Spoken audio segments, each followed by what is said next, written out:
Hello student, this is Anupam Gambhir and you are watching Anupam English classes. Student, आज के इस video lecture में class 11th English Snapshot book से chapter 2 the address, जिसके writer Marga Minco हैं, इसके हम एमसीक्यूज कवर करेंगे।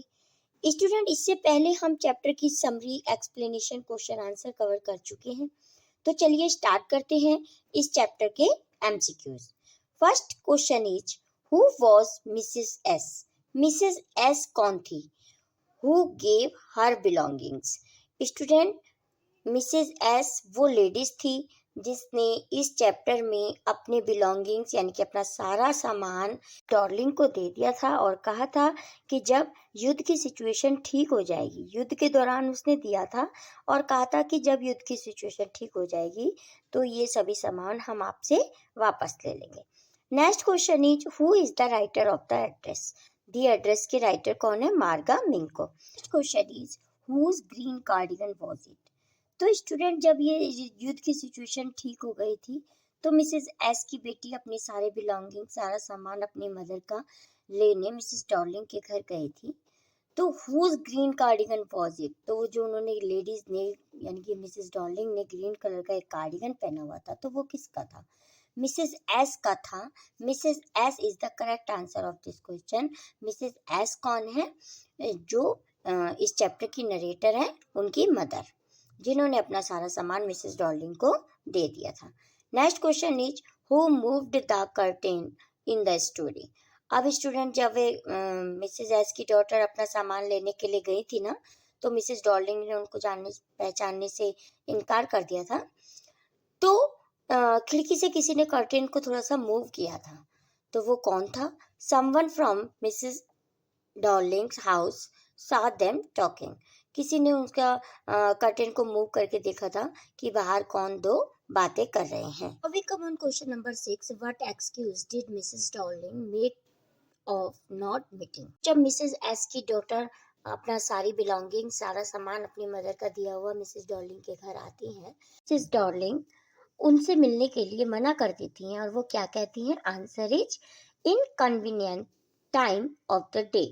उन्होंने बोला कि यह मेरे पास सही समय नहीं है बात करने का, किसी और दिन आना। Now we come on question number 7. How did Mrs Dorling daughter treat the author? तो पहली बार तो मिसेस डॉर्लिंग ने डोर ओपन किया था, लेकिन सेकंड टाइम जब फिर ऑथर हमारी गई थी मिसेस डॉर्लिंग के घर, तो मिसेस डॉर्लिंग की बेटी ने डोर को ओपन किया था। तो उनने कैसा, मतलब उनकी डॉटर ने, डॉर्लिंग की बेटी ने कैसा ट्रीट किया था हमारे ऑथर के साथ? Welcome. Welcome is the correct answer of this question. तो उन्होंने उनका वेलकम किया। मिसेस डॉर्लिंग ने तो फर्स्ट टाइम में वेलकम नहीं किया था, उन्होंने उनको पहचानने से ही मना किया था और कहा था किसी और दिन आना। बट सेकंड टाइम में जब वह गई थी तो उनकी बेटी ने उनके साथ अच्छे से ट्रीट किया और उनका वेलकम किया। Now we come on question number 8. Name the street where Mrs Darling had her house? Mrs Dorling का घर कहाँ था, कौन सी गली में था? Marconi street is the correct answer of this question. Now question number 10 is, why author could not meet Mrs. Darling in her second visit to 46 Marconi street? Second visit में जब ऑथर मार्कोनी स्ट्रीट नंबर 46 में गई तो वे Mrs Darling से क्यों नहीं मिल पाई? Mrs Darling was out for some work, क्योंकि मिसेस डॉर्लिंग किसी काम से बाहर गई हुई थी। Next question number 11 is, what is the meaning of the word jiggling? Jiggling की मीनिंग किसे कहते हैं? स्टूडेंट, जब आपस में बर्तन या मेटेलिक कोई चीजें खनखनाट की आवाज निकलती है, आपस में टकरा के खनखन की आवाज निकलती है, तो it is called jiggling. Metallic singing sound is the correct answer of this question. Question number 12 is, why does the author decide to return to Mrs. Darling after her failed first meeting with her, though she was leading her no response?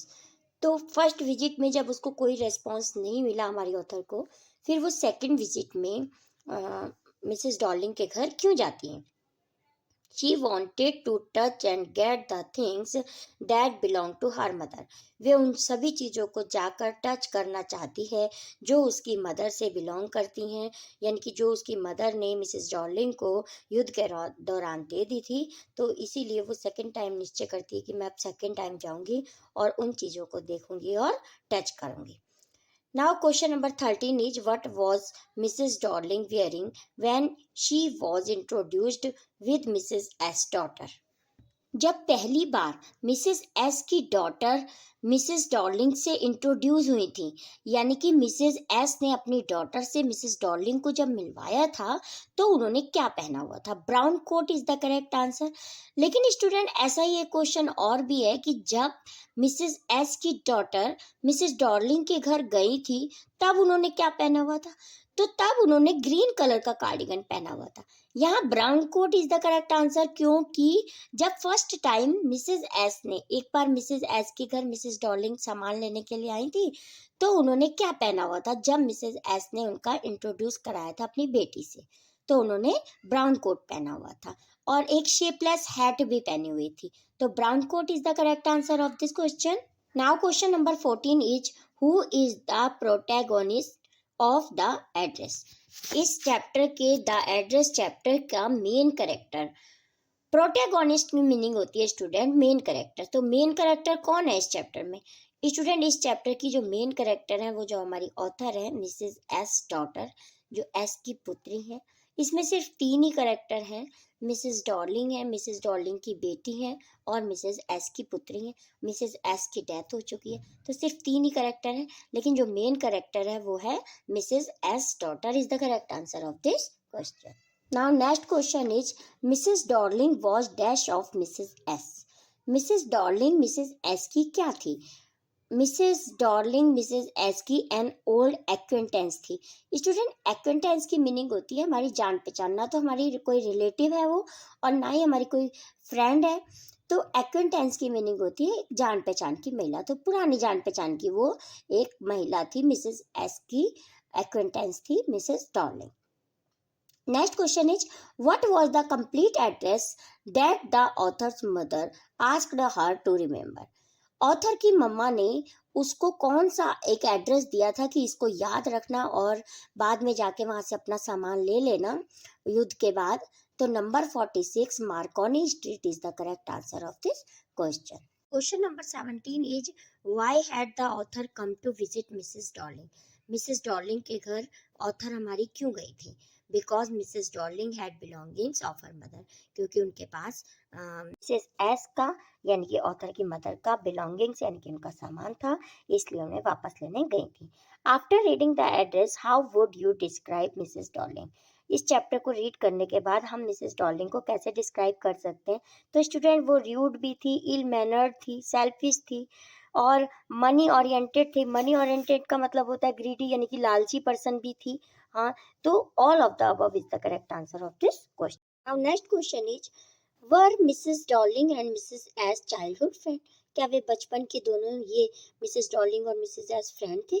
No, वो friend नहीं थे student, वो an old acquaintance थे यानी कि जान पहचान वाले थे, वो फ्रेंड या रिलेटिव्स नहीं। Question number 20 is in total how many times did the author visit the given address? जो एड्रेस ऑथर की मॉम ने यानी कि मिसेस एस ने उनको दिया था, तो उस एड्रेस पे वो कितनी बार गई थी? ट्वाइस, इनकी 2 टाइम गई थी स्टूडेंट्स वो उनसे मिलने। फर्स्ट टाइम तो कोई रेस्पॉन्स नहीं मिला था, सेकंड टाइम में मिसेस डॉर्लिंग की बेटी ने उनका वेलकम किया और उनको अंदर लिविंग रूम में भी बिठाया। Next question is what message does the address talk about? ये स्टोरी जो द एड्रेस है वो क्या मैसेज देती है हमें? Human predicament of war, selfish people taking advantage of innocent people, both A and B. तो both A and B is the correct answer of this question. First है human predicament of war, यानी कि ये जो भी कोई युद्ध होता है उससे मानव की क्षति होती है, उनका नुकसान होता है, तो यस। सेकंड है कि जो सेल्फिश पर्सन होते हैं वो मासूम लोगों का लाभ उठाते हैं, तो both A and B is the correct answer of this question. Next question is why did the object? Now next question is why did the object lose their value for the author. Author के लिए सारे सामान ने, जब वो author को दिख भी गया था, सारा सामान मिल भी गया था, फिर भी उस सामान ने अपनी वैल्यू खो दी थी ऑथर के सामने। क्यों? Because she saw them in different surrounding, क्योंकि उनको जब ऑथर ने ये सारा सामान अपना देखा था तो वो डिफरेंट सराउंडिंग, एक अजीब सी सराउंडिंग्स में उन्हें सारा सामान देखा था, क्योंकि वो उनका कहना था कि जब ये सामान हमारे घर था तो हम बहुत ही इसको अरेंज करके रखते थे, सेट करके रखते थे, लेकिन इन्होंने बहुत ही टेस्टलेस मैनर से इसको रखा हुआ है, तो इसीलिए उस सारे सामान ने वैल्यू खो दी थी। तो उन्होंने कहा वैसे भी अब मेरी मदर की डेथ हो गई है तो इस सामान की मेरे लिए कोई वैल्यू नहीं है। Now we come on question number 23. Her face gave absolutely no sign of recognition. Who is her?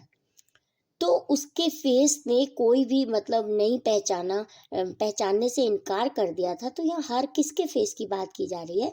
Mrs Darling की।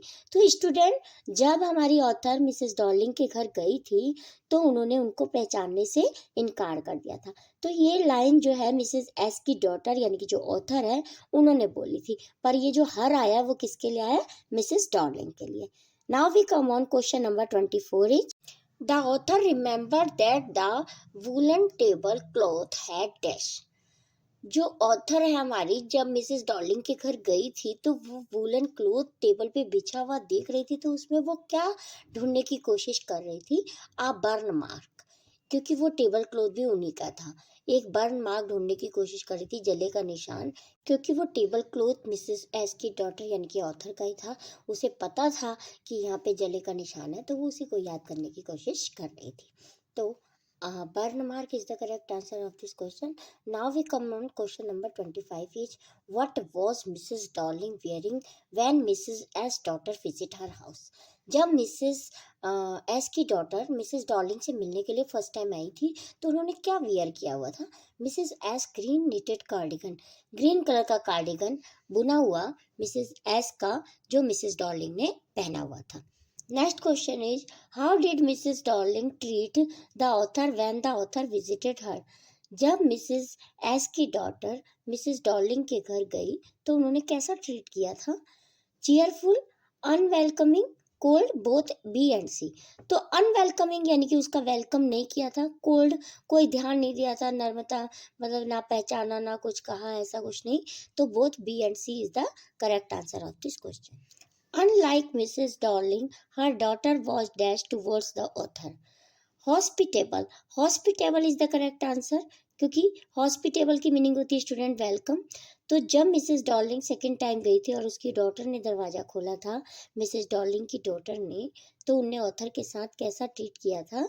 तो उन्होंने हॉस्पिटेबल यानी कि उनका welcome. Now question number 28 it what was the silver that the author was once asked to clean by her mother. एक बार author की mother ने सिल्वर का सामान उनको साफ करने के लिए कहा था। वो क्या चीज थी? ज्वेलरी थी, कटलरी, क्लोथ्स या नन? तो cutlery is the correct answer of this question. Silver के स्पून, फॉक्स और नाइफ्स वगैरह थे, कटलरी का सेट था, उसको सिल्वर चांदी का था, उसको साफ करने के लिए ऑथर की मदर ने उनसे कहा था। Now next question is who open the door the author second visit to Mrs Darling house. जब सेकेंड विजिट में मिसेस डॉर्लिंग के घर ऑथर आई तो किसने दरवाजा खोला था? मिसेस डॉर्लिंग्स की डॉटर ने, क्योंकि मिसेस डॉर्लिंग घर पर नहीं थी, उनकी बेटी ने उनका दरवाजा खोला था मिसेस एस की डॉटर के आने पर। Next question is when the narrator mother given her the address. Narrator की मदर ने उसको यानी कि नरेटर को एड्रेस कब दिया था? First half of the war is the correct answer of this question. यानी कि जब वार का फर्स्ट हाफ था तो उन्होंने उनको एड्रेस दिया था कि इस एड्रेस से जाकर अपना सारा सामान वापस ले आना वॉर के बाद। At the end what does the author decide. End में ऑथर ने क्या डिसाइड किया? To forget the address. उन्होंने डिसाइड किया कि अब इस एड्रेस को मैं हमेशा हमेशा के लिए भूल जाऊंगी, क्योंकि इस एड्रेस को याद करने का कोई फायदा नहीं है, इस सामान से भी अब मेरा कोई लगाव नहीं रह गया। अब we come on question number 32 the author come to visit Mrs Darling dash the war. जब जो ऑथर हैं वो मिसेस डॉर्लिंग से मिलने कब आई थी? वॉर के बाद या पहले? तो आफ्टर, वॉर के बाद आई थी। Next question is what was the protagonist reaction when she entered the living room. जब वो लिविंग रूम में आई, यानी कि मिसेस एस की डॉटर जो नरेटर है लिविंग रूम में आई, तो उनको क्या हो गया, वह शॉक्ड हो गई, सामान को देखकर बिल्कुल शॉक हो गई, क्योंकि वहाँ मगी स्मेल थी ना, सीलन की स्मेल थी, और वो सारे सामान डिसबैलेंस तरीके से पड़ा हुआ था, टेस्टलेस तरीके से, तो इसलिए वह शॉक्ड हो गई। Now last question is, how does the author describe the living room? Author ने लिविंग रूम को कैसे डिस्क्राइब किया था? स्ट्रेंज एटमॉस्फेयर था वहाँ का, muggy smell, things were arrange in a tasteless way, तो all of the above is the correct answer of this question. तो इसी के साथ स्टूडेंट्स सभी एमसीक्यूज कंप्लीट होते हैं। I hope this video is very helpful to you. If yes, please like this video, share this video with your friends, please subscribe my channel to more. Thank you so much for watching. Bye.